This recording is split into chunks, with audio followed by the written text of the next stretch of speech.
Où irons-nous quand les portes du planning seront fermées?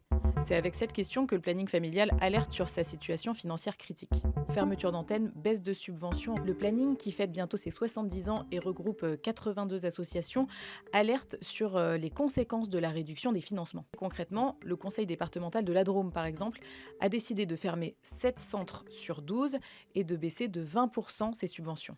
Le département du Loiret, lui, les baisse de 10%.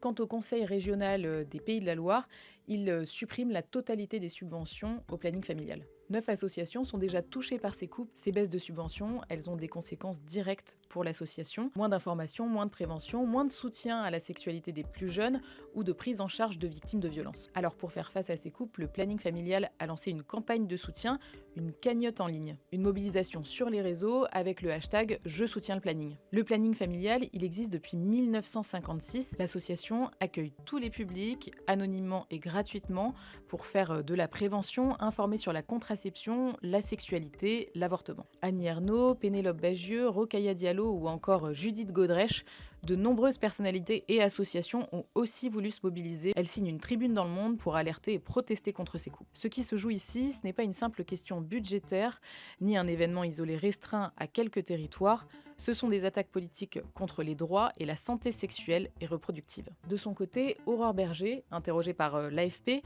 regrette vivement que certaines collectivités locales aient fait le choix de réduire, voire de stopper leur soutien. La ministre chargée de l'égalité femmes-hommes précise que la Convention nationale du ministère prévoit 622 000 € de subventions annuelles au planning familial au niveau national de 2023 à 2025, auxquelles s'ajoutent ensuite normalement les aides locales. Les subventions sont indispensables au bon fonctionnement du planning familial. Ce n'est pas un service public, mais une association d'intérêt général. Et il insiste, derrière chaque subvention supprimée, il y a une personne isolée, une personne victime de violence, un ou une jeune en quête de réponse.